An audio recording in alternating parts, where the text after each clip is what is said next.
accompagné de vraiment des personnes fantastiques aujourd'hui. Fait en sorte que je prends un peu moins la place que ces personnes-là qui vont venir vous présenter sur le thème du plaisir et des risques liés à la consommation et à la sexualité auprès de nos jeunes, notamment dans des perspectives de prévention. Dans la perspective du risque, on a vraiment voulu aussi mettre beaucoup l'emphase sur à la fois la recherche et l'intervention, mais je pense que ça va faire vraiment écho à ce qu'on a vu ce matin et ce que Marie Geoffrey-Roustil a introduit sur la notion de plaisir, qui est au centre, je pense, de la réflexion qu'on doit avoir sur ces aspects-là. Que dire d'autre? Quand on parle de sexualité, souvent, ben, comme Marie l'a nommé, on se représente souvent la fonction sexuelle ou encore se limiter au risque biologique des choses ou encore la procréation. C'est vraiment comment elle nous l'a présenté ce matin. Mais je vous invite aujourd'hui à avoir une vision un peu plus multiple de la sexualité au sens de l'identité des rôles sexuels, de l'érotisme, du plaisir, de l'orientation sexuelle et des relations intimes, amoureuses, la façon d'entrer en relation avec ces personnes-là, parce que le plaisir devient un aspect central de la sexualité aussi pour nos jeunes qui viennent nous voir en prévention des dépendances. La sexualité, ce n'est pas quelque chose de stable et je pense que ça amène beaucoup à redéfinir avec les normes sociales tous nos ateliers de prévention qui sont faits par rapport à ces aspects-là. Et je pense que nos présentatrices aujourd'hui vont bien le présenter. On peut penser aux configurations amoureuses qui ne se limitent plus à 2 personnes comme auparavant, nécessairement dans l'ensemble des couples, ou du moins qu'il y a des réflexions qui sont faites par rapport à ces aspects-là, à l'identité de genre et à l'orientation sexuelle, qui sont en constante expression, redéfinition, qui prennent la place dans l'espace public, à l'espace, à la charge contraceptive qui auparavant et encore aujourd'hui toujours l'apanage des femmes, mais qui prend aussi beaucoup plus de place dans la réflexion à l'intérieur des couples qui décident ou non d'avoir des enfants, à toute la mouvance avec le mouvement MeToo et le consentement sexuel, notamment au niveau de la consommation qu'on va parler plus tôt, aux façons de rencontrer des personnes et à la fois aux impératifs au niveau de la sexualité en lien à l'agentivité sexuelle où on doit à la fois comme personne, redéfinir, connaître ses plaisirs et être en mesure de les exprimer. Donc, on est mieux en quelque sorte, mais en même temps, il y a une sorte de charge ou norme sociale qui nous amène à dire qu'on devrait avoir tous les outils possibles pour être un individu sexuellement satisfait. La prévention et l'intervention auprès des jeunes n'est pas en reste quand on parle de consommation et de sexualité. On peut penser à un jeune trans et non-binaire qui ne se reconnaît tout simplement pas dans les ateliers de prévention en dépendance que vous donnez parce que ça ne fait pas écho à sa réalité par rapport à sa consommation et il n'ose pas vous poser des questions. On peut penser aussi à une jeune fille qui sort dans les bars, prend beaucoup d'alcool et se retrouve le lendemain de veille à avoir eu des partenaires sexuels de façon répétée, mais qui n'arrive pas nécessairement à contacter avec son bien-être sexuel, sa propre agentivité sexuelle, son propre idée qu'elle peut avoir du désir comme femme et qu'elle peut pouvoir avoir des one-night avec des personnes et choisir les plaisirs et les risques qu'elle souhaite avoir dans sa vie. On peut penser à un jeune garçon qui consomme la pornographie, consomme du cannabis et s'isole seul, mais qui n'ose pas ouvrir sur cette nouvelle réalité-là avec des intervenants en dépendance parce qu'il y a des craintes de préjugés, de tabous, d'être stigmatisé lié à une dépendance sexuelle. C'est vraiment ce que nos présentatrices vont venir nous présenter aujourd'hui. Et comme fil conducteur, je vous laisse les lire. On leur a demandé, je leur ai demandé, nous avons convenu qu'elles aborderaient les thèmes suivants à travers leur présentation, des fois de façon directe, des fois de façon moins directe, pour nous parler de différentes initiatives. Notre première personne qui vient nous présenter sera Maëlle Lefebvre sur un projet de recherche. Notre deuxième, Virginie et Karine, qui vient nous présenter sur le volet d'à 2 doigts à la limite sur l'aspect de la sexualité. Et notre troisième est Marianne Palardi qui va nous présenter sur Intersection, comment ils ont développé un nouvel instrument, outil d'intervention en fait, qui amène au réfléchir au consentement sous influence de substances. Maëlle, je te laisse la parole.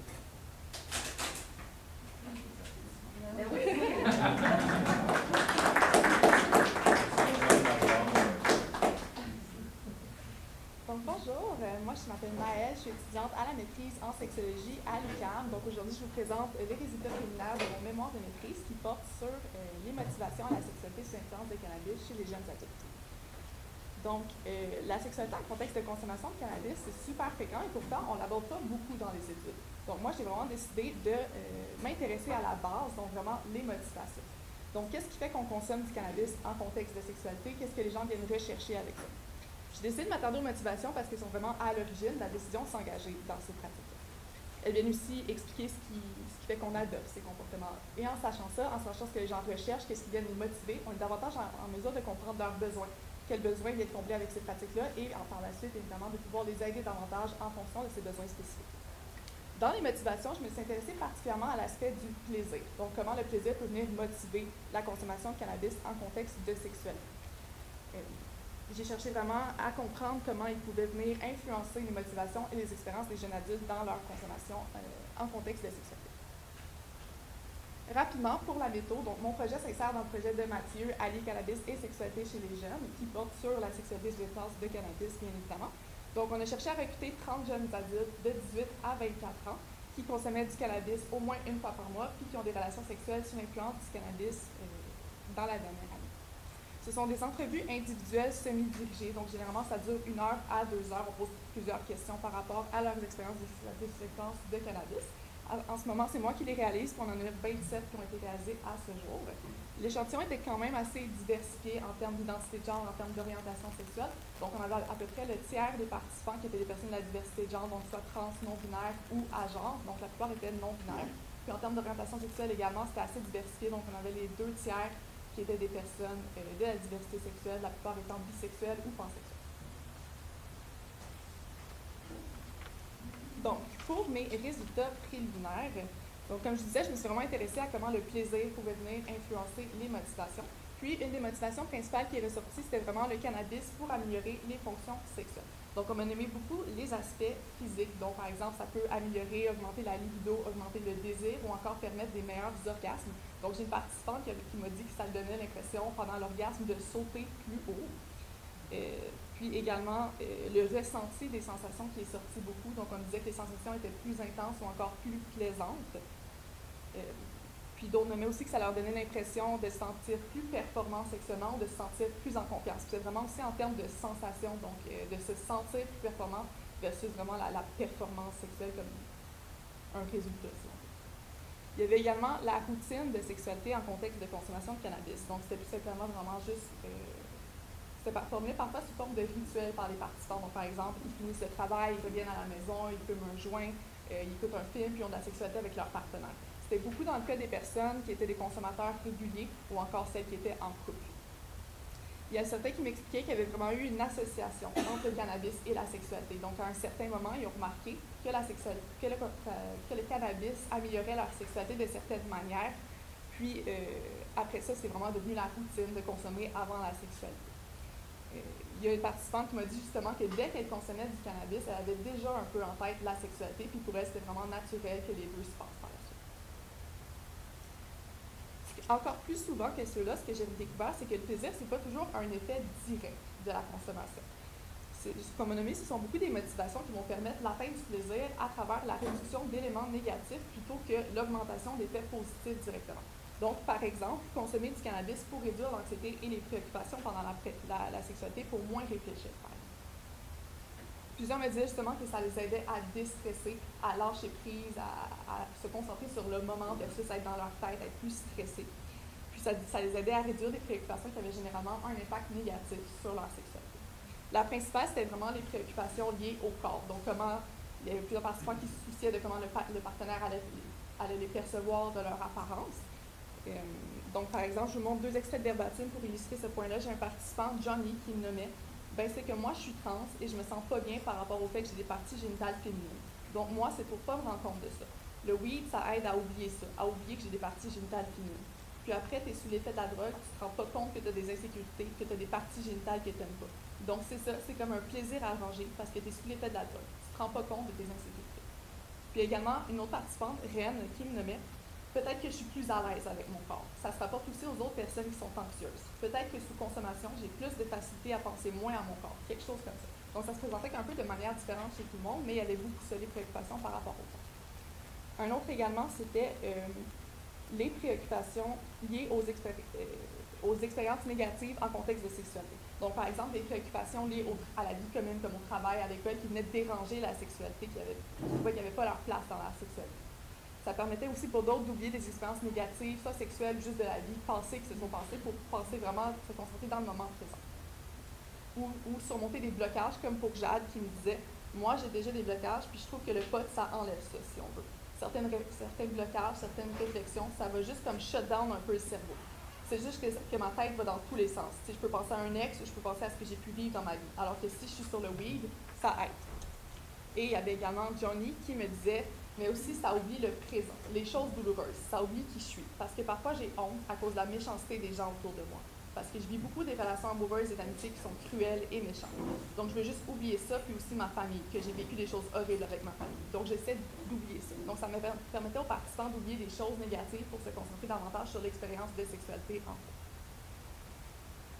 On parlait aussi que ça aidait à détendre l'atmosphère, à déstresser, souvent avec des nouveaux partenaires. Donc, ça a été comparé à prendre un verre par une participante, Eva, qui disait c'est un peu pour détendre l'atmosphère. Si tu as une relation avec quelqu'un, il n'y a pas de gêne non plus, mais je pense avoir associé ça à, tu sais, comme boire un verre.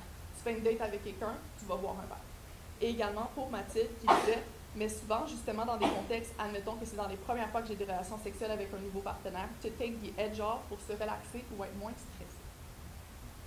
Certains me disaient aussi consommer pour stimuler l'envie sexuelle. Donc, dans des contextes où il n'y avait pas nécessairement envie, mais qui voulaient avoir une sexualité quand même.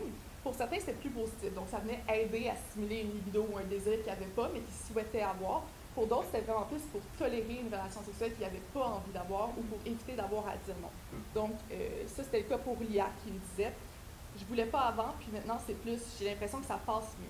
Parce que j'ai peut-être pas tant de plaisir, mais c'est juste parce que j'ai pas vraiment une libido élevée à cause du stress élevé ou whatever. Donc, vu que je suis gelée, ça aide un peu. Tu sais, je suis pas malheureuse quand j'ai une relation avec mon chum, mais ça aide parce que j'ai pas toujours tant de goût. Mais j'adore mon chum, donc ça me fait plaisir de lui faire plaisir. Je suis pas malheureuse du tout d'avoir des relations, mais ça aide à les faire passer quand je suis gelée. Puis tu sais, c'est long, fait que ça aide à faire passer plus facilement dans ma tête. Et c'était également le cas pour Ren qui me disait in my last relationship, vers la fin, je fumais parce que je voulais pas avoir du sexe. Puis c'est plus I don't want to do this, but if I smoke weed, maybe I'll want to and maybe it'll bother me less. Like, do I want it? Do I don't want it? It's easier to do it, so I'll just smoke a bit of weed to avoid the discomfort of saying no. Et finalement, on parlait beaucoup d'une certaine connexion, donc d'une intimité particulière lorsque les deux partenaires avaient consommé du cannabis. Donc, c'est une connexion qui était souvent recherchée par les participants. Pour la plupart, ils trouvaient que c'était quand même difficile à décrire en termes de mots. C'était vraiment juste comme une impression d'être sur la même longueur d'onde, d'être vraiment particulièrement connecté avec le partenaire quand les deux avaient consommé. C'est le cas, par exemple, pour Lia et pour Noah. Donc, je vous lis celle de Noah qui dit « Je suis vraiment quelqu'un qui aime beaucoup, qui crave l'intimité, la connexion à deux, la connexion émotionnelle. C'est vraiment quelque chose que j'apprécie. J'ai l'impression que quand je suis high ou que j'ai des relations sexuelles, c'est tout ce côté-là d'intimité puis de connexion qui est multiplié à ce moment-là. C'est connecter plus avec la personne, comme un cocon d'intimité. Il y a vraiment des fois où c'est pratiquement physique ce sentiment-là, de sentir que je pense pas, mettons, au souper qu'il faut que j'aille préparer ou à mon projet au travail, tu sais. Il y a vraiment juste la petite bulle qui venait de se créer. Donc, c'est vraiment une connexion particulière avec le partenaire. Donc, avant de conclure rapidement, pour les défis rencontrés, c'est sûr qu'on voulait vraiment diversifier l'échantillon, on voulait vraiment s'assurer de rejoindre plusieurs populations chez les jeunes adultes, donc c'est sûr qu'on a fait un effort particulier en ce sens-là, puis parfois c'est plus difficile de rejoindre, de vraiment diversifier différentes personnes en termes d'identité de genre ou en termes d'orientation sexuelle ou en termes de fréquence de consommation de cannabis. Puis également, il y a bien évidemment le fait qu'on parle de deux sujets qui sont quand même assez sensibles, donc la sexualité et la consommation de manière conjointe. Puis c'est une entrevue individuelle d'au moins 1 heure. Donc le spotlight est vraiment sur la personne à ce moment-là. Ça implique beaucoup de dévoilement de soi, beaucoup d'ouverture. Donc il fallait vraiment s'assurer déjà d'abord de trouver des personnes qui sont de prime abord ouverts à parler de leur expérience, de décrire leur expérience, puis qui sont à l'aise d'aborder ces expériences-là. Puis évidemment, il y avait aussi la particularité de vraiment s'assurer que j'avais une posture de non-jugement, d'attention, puis que j'étais très intéressée par leurs expériences. Donc, pour conclure, vous comprendrez que les 27 participants avaient vraiment des motivations qui étaient différentes. Donc, chacun, toute leur motivation se présentait de manière distincte, c'était très unique et propre à eux, leurs expériences. Donc, j'ai présenté celles qui revenaient beaucoup, mais je pense que c'est quand même important de souligner que c'était très différent chez chaque participant, comment ils vivaient leur motivation, comment ils vivaient leur sexualité sous l'influence de cannabis. Je pense que ce qui est important de comprendre, justement, c'est que la consommation de cannabis vient répondre à des besoins spécifiques, comme on l'a vu, réduire les préoccupations ou encore améliorer le plaisir, des choses comme ça. Elle permet soit d'améliorer une expérience plaisante ou de réduire une expérience qui est plus déplaisante, mais dans les deux cas, le fil conducteur, c'est vraiment le plaisir qui est à la base de tout ça. Je trouve que ça renforce encore plus l'importance de ne pas toujours aborder d'emblée la consommation comme quelque chose de négatif. Je pense que vous le savez, de toujours focus sur les conséquences, parce que parfois, c'est vraiment le plaisir qui est à la base de ces décisions. Et je pense que quand on s'intéresse à l'expérience de plaisir, au-delà de tout ce qui est négatif, des expériences négatives, on on ouvre la porte à une variété d'expériences qui peuvent être riches, qui peuvent être super intéressantes, qui peuvent nous donner des nouvelles visions, des nouvelles perspectives pour la recherche et pour l'intervention.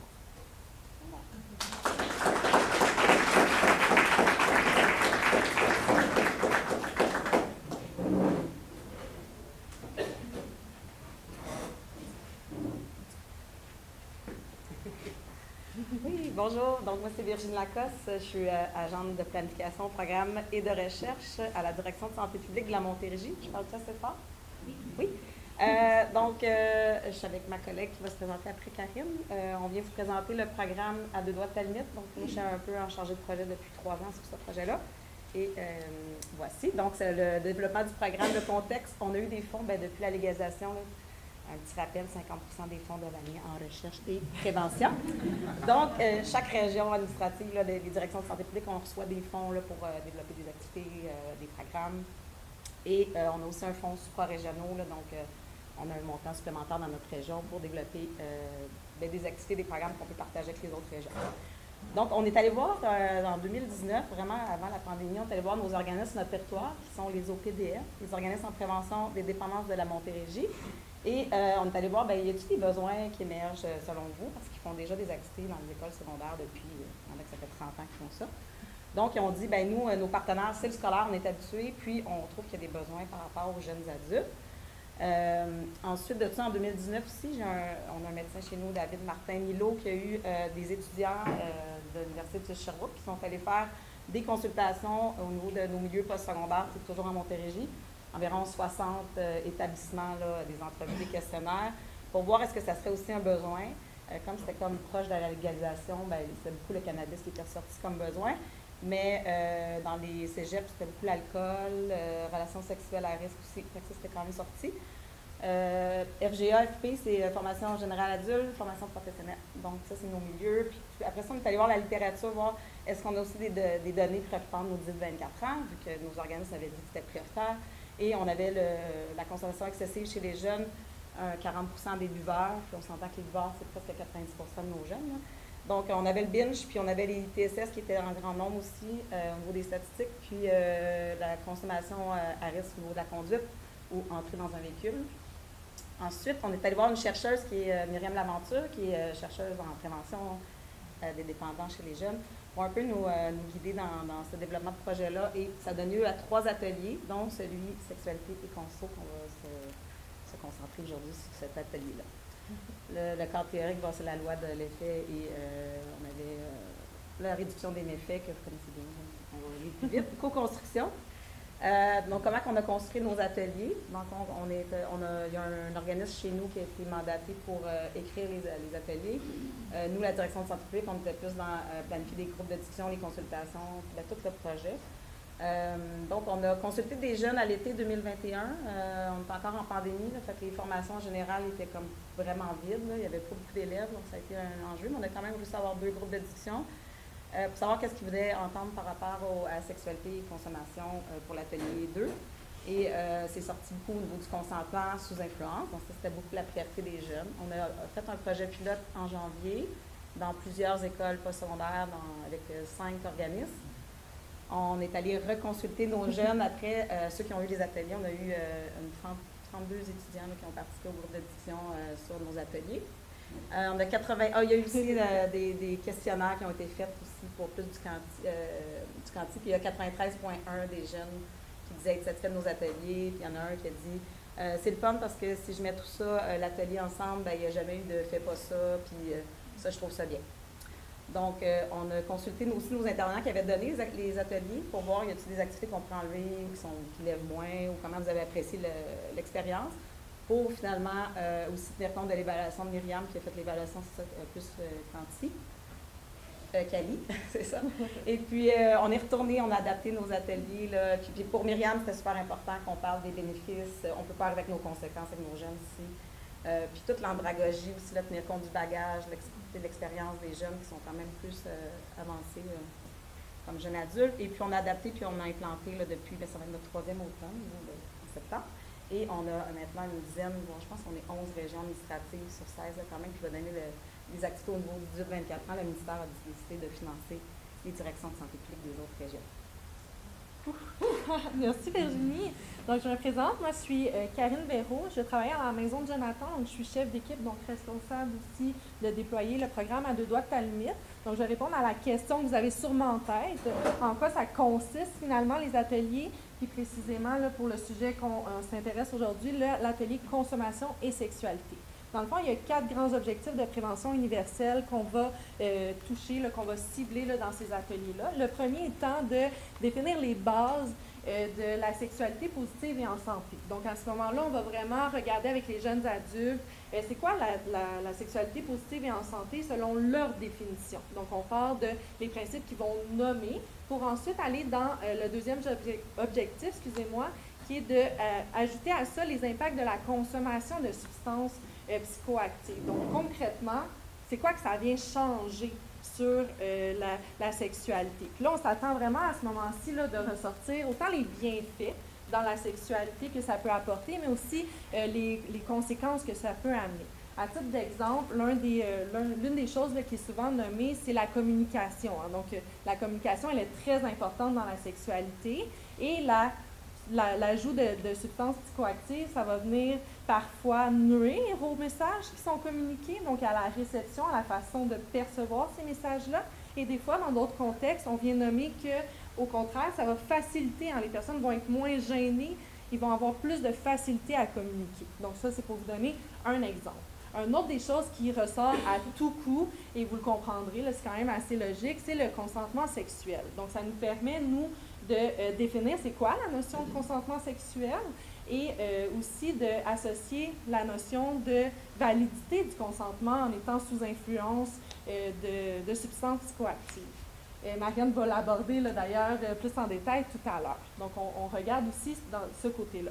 Et pour faire du lien avec Maëlle, de ce qu'elle me met tout à l'heure, on va regarder aussi les motifs de consommation. Donc on va explorer différents motifs de consommation dans un contexte de sexualité à l'aide de vignettes. Donc, on a des vignettes là, qu'on regarde avec eux, qu'on va regarder c'est quoi les motifs, mais aussi c'est quoi les alternatives à cette consommation-là.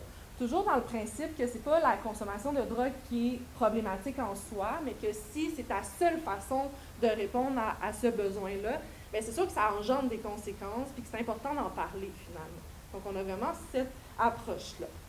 Je vous donne un peu l'exemple de vignettes. Là. Je ne les ai pas toutes mises là, pour que ce soit plus rapide, mais ici, on a faire une soirée MDMA en vue d'essayer de nouvelles pratiques, prendre du Viagra dans l'espoir d'avoir une nuit torride ou consommer du cannabis afin de vivre une expérience différente. Donc, on va, vous l'aurez compris, regarder les alternatives pour essayer de nouvelles pratiques, avoir une nuit torride et aussi expérimenter des choses différentes. Et toujours en partant de leurs idées, donc ça l'amène vraiment beaucoup d'un côté enrichissant là, aux ateliers. Ensuite, c'est sûr que ça, c'est tout beau, là, mais il y a quand même des défis dans l'implantation lorsqu'on l'implante dans les milieux. Premièrement, on a vraiment des milieux, puis tu l'as dit comme vaguement, là, Virginie, tout à l'heure, on a des milieux très différents. On est en formation professionnelle, on est en éducation aux adultes, on est au cégep.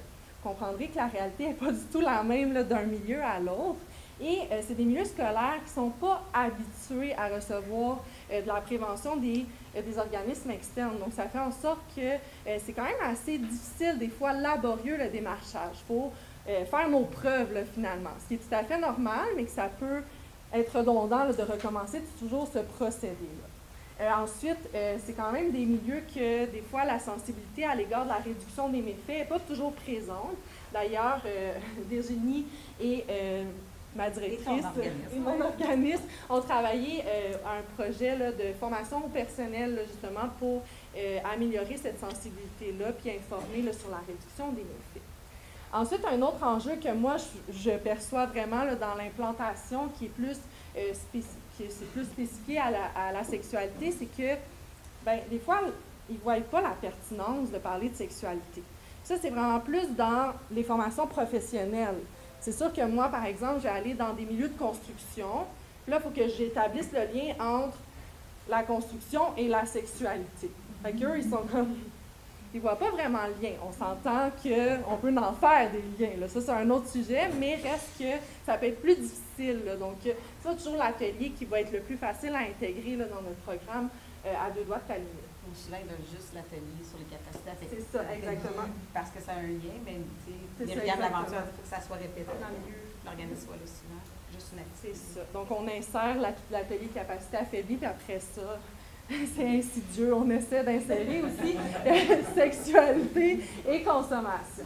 Ensuite, ben c'est sûr qu'il y a un coup que tu es intégré dans le milieu, bien, il y a toujours le principe d'instaurer le filet de sécurité. On parle de consommation, de sexualité, ça peut comme amener quand même des questionnements auprès des jeunes adultes. Ils ont besoin de se référer à quelqu'un par moment là, par la suite. Donc, il faut trouver la bonne personne qui se sent concernée par le sujet, mais aussi qui a le temps, pour le nommer, parce que c'est quand même beaucoup de planification, beaucoup d'organisation, donc il faut trouver, c'est quand même un défi en soi.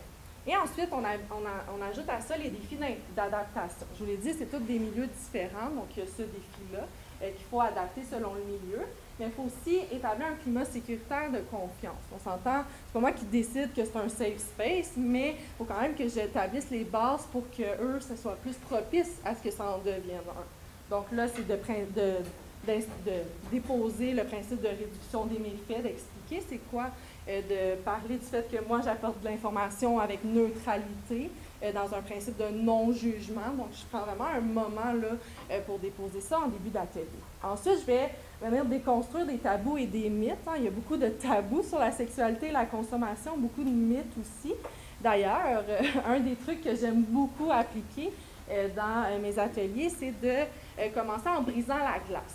Donc là, c'est un truc que ma directrice a eu de son enseignante, mais je l'applique et ça fonctionne vraiment bien. Je l'explique. En fait, c'est de demander aux jeunes adultes, c'est quoi les synonymes pour dire pénis? Ils sont comme tous choqués parce que ben c'est pas habituel qu'ils se font demander ça. Mais il y a comme un malaise, hein? Ils disent pas tout de suite les synonymes. Ils sont comme, est-ce que j'ai le droit finalement de le dire? Puis là, au fur et à mesure, je les encourage. Puis là, ils finissent par le dire, puis ça part. Il y en a plein de synonymes. Après ça, je vais faire la même chose avec les synonymes pour dire vulve. Même chose, là, ils sont rendus plus à l'aise. Tu vois que c'est plus automatique, ils vont répondre d'entrée de jeu. Ça dure quand même un moment. Et après, je vais passer au synonyme pour dire genou. Là, il y a comme un silence. Tu vas chercher. Il y en a qui essayent, qui s'essayent quand même la jonction entre. Mais c'est pas tellement un synonyme finalement qu'ils vont dire. Après ça, je mets en évidence que ça parle beaucoup de notre société puis notre aise à parler de la sexualité. Puis pourtant, c'est un sujet super important à aborder. Là, je leur dis qu'on va vivre des malaises ensemble, mais que c'est important de le faire. Ensuite, on a un grand besoin d'éducation sexuelle dans les milieux. Et on s'entend qu'ils ont de l'éducation sexuelle complètement variée. Il y en a qui ont eu des cours d'éducation sexuelle, d'autres pas du tout. Il y a des organismes qui vont dans certains milieux, dans d'autres non. Donc, ça vient augmenter là, les défis d'adaptation. Et le grand besoin, bien, il y a de l'intérêt. C'est ça qui arrive, c'est qu'ils sont intéressés à parler de sexualité, mais ça fait en sorte que moi, des fois, je ne peux pas aller aussi loin dans la prévention des dépendances parce que je suis obligée de mettre les bases de la sexualité finalement. Donc, ça empêche là, de répondre à 100% à mon mandat autant que je le voudrais. Donc, ça, c'est un défi quand même bien présent. Et comme je vous ai mentionné, les groupes sont très hétérogènes. Moi, notre programme vise les 18-24 ans. Mais vous comprendrez que dans la réalité, pas des 18-24 ans que j'ai nécessairement devant moi. Il y en a, oui, mais il y a des gens de 16 ans, il y a des gens de 50 ans aussi. Donc, c'est quand même assez varié, ce qui fait en sorte que il y a certains sujets, comme le consentement, qui n'est pas vu de la même façon d'une personne à l'autre. Donc, ça demande vraiment à l'animateur, l'animatrice, de bien saisir son groupe pour bien apporter le sujet. Donc, ça, c'est des défis que je rencontre au quotidien. C'est à toi. Les jeunes ne doivent pas s'emmerder dans ton animation. Non! C'est super! Je vais essayer d'être moins critique, la dernière diapo. Donc, les recommandations, dans le fond, depuis 2-3 ans, les ateliers sont implantés. Puis moi, ce que je remarque beaucoup, c'est toutes les données sur les fonctions des substances, sur la sexualité. Là, on a Maëlle qui nous en a parlé un peu, c'est le fun, mais nos ateliers ne tournent pas juste autour du cannabis, fait un petit peu plus les autres substances aussi. On se fait beaucoup elles se font poser beaucoup les questions pointilleuses, là, telle substance avec telle fonction, puis c'est ça. Fait que d'avoir peut-être des petites données, on a aussi tout le dilemme, on est à l'universel, comme elle dit, on peut avoir du monde qui ont vécu des agressions, du monde qui sont dans les familles, c'est très tabou, l'éducation est différente. Donc, c'est tout entre d'analyser les risques et limiter les effets aussi iatrogènes, là, parce qu'on ne devrait pas induire non plus que tu vas sauter dans les airs si tu prends du cannabis. Donc, il y a tout ça, l'enjeu dans les activités de prévention quand on va dans des groupes et que c'est pas ciblé. Puis, on a aussi tout le consentement sous influence. Là, depuis 2 ans, c'est ça, les jeunes nous disent, on n'est pas d'accord avec la loi nécessairement, ou ça ne fait pas de sens avec nous, ou c'est pas clair. Donc, il y aurait tout ce besoin-là. Puis, je rajouterais aussi, en entendant Mathieu tantôt, c'est-à-dire positif, avec toute l'orientation sexuelle puis l'identité de genre, c'est que je pense que ça va être un grand défi. Puis la sexualité, elle explose depuis, je trouve, une décennie au niveau des termes aussi en sexualité. Fait que la petite tranche de vie au début, il y a 2-3 ans, ça s'appelait sexualité. Tu demandais, c'est quoi une sexualité saine et épanouissante? Là, les sexuels vont dire non, on dit plus saine, malsaine. Là. Fait que les termes changent, c'est OK, positif et en santé. Puis ça va peut-être changer. Fait que de garder en tête, de peut-être réévaluer. J'ai une collègue, tu vois, Nathalie? On va pouvoir réévaluer les contenus, les termes, en tout cas, pour rester dans le coup, hein, puis de recommencer à consulter nos jeunes qui ont ces activités-là, ça va nous aider. Donc, merci.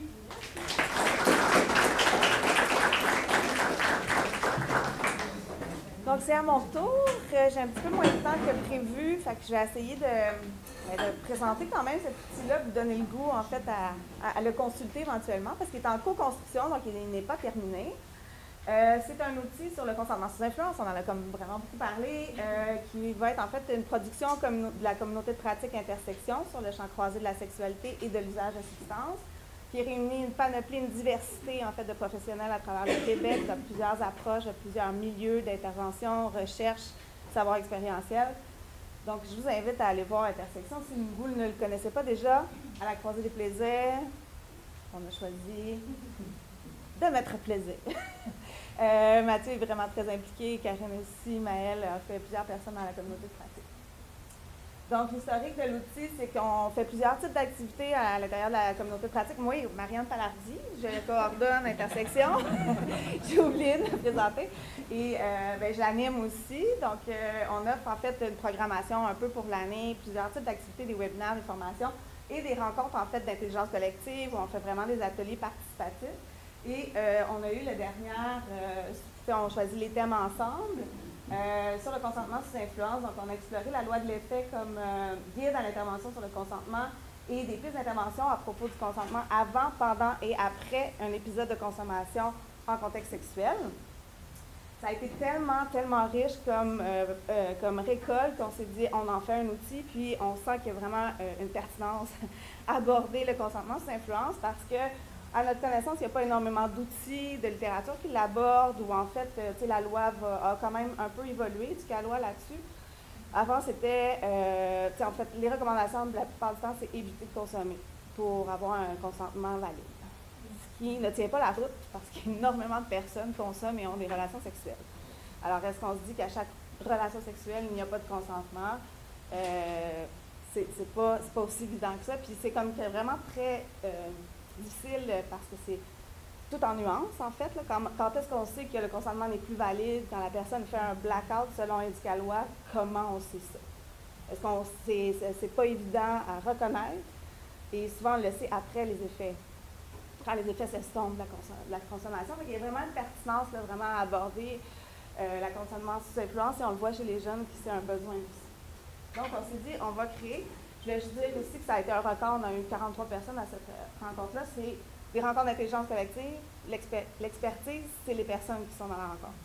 Fait que c'est pas des chercheurs ou des personnes qui ont l'expertise, mais on met en commun et c'est l'expertise de tout le monde qui fait la richesse, en fait, de l'atelier, de la récolte. Donc, on a quand même 43 personnes d'intersection de partout, je le rappelle, qui, de plusieurs approches, de plusieurs milieux, qui ont réfléchi et qui ont participé à cette récolte-là. Ce n'est pas rien. Donc, l'objectif de l'outil, c'est d'inspirer des stratégies pour favoriser le consentement et le plaisir entre partenaires sous influence de substances psychoactives. On n'est pas... C'est sûr qu'il y a une visée de réduire les violences à caractère sexuel, évidemment, mais l'outil essaie d'aller vers, on va favoriser un consentement pour avoir du plaisir. Donc, l'approche, c'est vraiment important là, à nuancer. Puis l'objectif, évidemment, pas d'encourager ni de décourager la consommation en contexte sexuel, puis vise à soutenir le choix de chaque personne entourant les pratiques. Il va y avoir 2 versions. Donc, il évolue, là, je vais vous montrer qu'il y a plusieurs étapes dans sa co-construction. Mais il va y avoir une version pour les intervenants, donc on appelle l'outil d'accompagnement, et une version, en fait, pour les personnes concernées. Ça va être accessible à tous, là, idéalement, vraiment largement diffusé.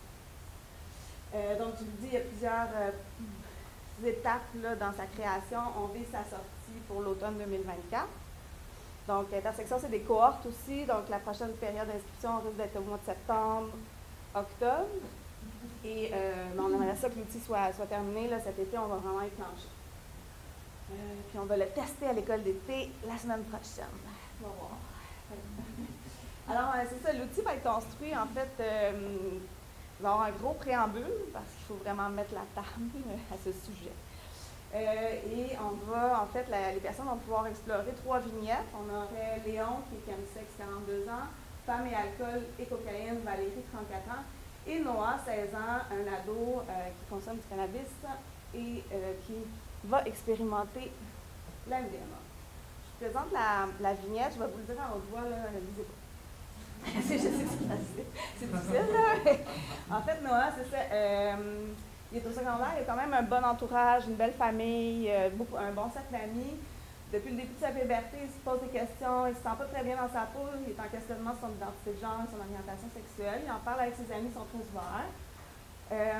Puis ses amis et lui consomment régulièrement du cannabis, là, sous plusieurs formes, hash, pot, wax, fumé, vapoté. Il apprécie beaucoup les effets du cannabis, surtout quand il est avec ses amis proches, il rit, on écoute de la musique est meilleure. Il se sent plus en confiance, oublie ses tracas, il se sent plus sensuel, ce qui reprend un peu les résultats de Maëlle. Puis il soupçonne Luna, qui est la sœur de son meilleur ami de 18 ans, donc 2 ans plus vieille que lui, de triper dessus. Et il y a eu des petits rapprochements, puis là, lui, il n'est pas trop sûr, il est ambivalent. Et c'est la semaine de relâche, ils ont planifié de faire de la MDMA ensemble. Chez un parent qui va être absent pour les vacances. Et Luna, elle démontre clairement son intérêt. Elle dit, cette chambre-là, c'est pour moi, puis toi, Noah, à tout le monde. Elle est réservée pour nous. Donc, après ça, je ne vous donne pas tous les éléments qui vont se retrouver dans l'outil, parce qu'il y a vraiment beaucoup de choses très intéressantes, puis j'ai pas assez de temps, malheureusement. Puis en même temps, ça donne un teaser. Donc, tu sais, les facteurs de risque possibles là, au bris de consentement, bien, le peu d'expérience de Noah qui a 16 ans, d'expérience sexuelle. Est-ce qu'il est capable de mettre ses limites parce qu'il les connaît? Il faut d'abord les connaître pour les mettre. Donc, le peu d'expérience et, par exemple, la pression par les pairs de ses amis. Peut-être que là, tout le monde est bien d'accord qu'il risque d'avoir de la sexualité dans ce party-là avec la MDMA. Qu'est-ce qu'on sait de la MDMA? Puis la pression des pairs, peut-être par Luna aussi, qui est quand même la grande sœur de son meilleur ami. Elle est plus vieille que lui, elle met un peu de pression. Les effets de la MDMA avec les mélanges sont inconnus. Peut-être qu'ils s'est renseigné, peut-être qu'ils sont super outillés, puis qu'ils ont vraiment fait leur recherche, ils ont le blender, ils ont tout. Mais là, on suppose qu'ils sont assez inconnus, puis que la MDMA, c'est assez nouveau pour le groupe d'amis. Puis le questionnement identitaire de Noah. Donc, quelques stratégies là, pour favoriser le consentement et le plaisir. S'informer sur le consentement, sur les effets des substances, vraiment sur la sexualité. Donc ça, c'est vraiment quelque chose aussi qui serait vraiment intéressant à véhiculer vraiment plus, là, souvent dans notre domaine, je pense. Les effets des substances sur la sexualité, favoriser la communication avant, pendant, après, on en parlait. La communication, c'est vraiment important. S'entendre sur les pratiques sexuelles souhaitées avant que les effets débutent. Favoriser une progression douce aussi dans les pratiques sexuelles, dans l'intensité. Puis s'entendre déjà sur les moyens de protection. Établir des mots ou un geste sécuritaire, safe word. Prendre des pauses et réévaluer la situation fréquemment. Ça, je pense que c'est à souligner. En consentement sous influence, réévaluer tout le temps, parce que les effets vont amener des perceptions différentes, les effets vont aussi moduler la perception de l'autre, de ce qui se passe. Donc, et prévoir sa sécurité des plans de sortie. Au besoin, est-ce qu'il y a quelqu'un que je peux appeler et qui vient de me chercher parce que là, je fais plus bien, ou j'ai un endroit vraiment où je vais me sentir en sécurité, je vais pouvoir prendre une pause et me dire, bon, okay, là, les effets sont trop grands, je ne suis pas trop sûre, tu sais, réévaluer la situation. Ah, écoute, finalement, je me sens vraiment pas bien, j'ai le goût d'aller à la maison. Est-ce que c'est possible et facile de le faire? Prévoir la descente, évidemment. Puis en communication avec le partenaire ou les partenaires. Donc, qu'est-ce que je voulais dire par ça? Ça, c'est quoi? Hey, j'ai oublié une slide qui me manque. Je te l'ai effacé probablement. Ah! Mais inspirant. C'était quoi? C'était sur les stratégies, la recommandation pour parler aux jeunes. Ah, oui. Puis, ben, les limites de cet outil-là, excusez-moi, c'est ça. Les limites de l'outil, parce qu'il y en a, là, vraiment, c'est des risques de victimisation parce que c'est souvent des stratégies individuelles qu'on va proposer. Donc, idéalement, il ne faut pas que la personne non plus se sente mal de ne pas les avoir mis en place. Puis de se dire, ben, c'est de ma faute s'il y a eu bris de consentement ou si je ne me sens pas bien parce que je ne les ai pas mis en place. Toutes les valeurs aussi de violence à caractère sexuel qui ne sont hors de contrôle des personnes. Donc, il y a quand même plusieurs... c'est un terrain glissant, on le sait, consentement sous influence.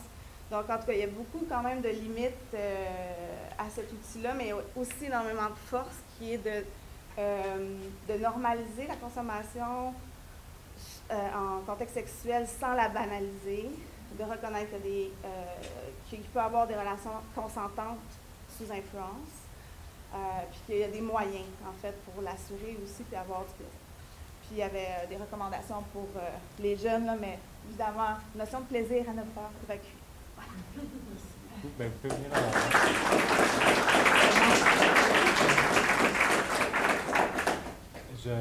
on dépasse le temps. On a 3 minutes avant les questions ou avec les questions? Avec les questions. OK. On dépasse le temps, vous lirez les constats. Mais globalement, ce qu'on voulait vous transmettre aujourd'hui, c'est que si ces 3 initiatives-là ont réussi à le faire, je pense que le milieu de la dépendance est capable d'aller au-devant des besoins de sexualité des jeunes. On l'a très bien démontré. Je ferais juste une petite étoile. Marie elle disait ce matin qu'il faut adopter des modèles de transformation de genre. Et Noah en est un particulier parce que ça inverse les biais de consentement qu'on a a priori dans ces aspects-là. Puis dans l'étude de Maëlle aussi, toutes nos consommatrices de cannabis qui ont des relations sexuelles presque toutes, prennent pour acquis le consentement masculin. Donc, ils ne se basent pas, quand ils parlent de consentement, c'est leur consentement et non pas celui du partenaire. Donc, c'est aussi des mythes que vous pouvez défaire à travers ces exemples-là. Si vous avez des questions, des interrogations,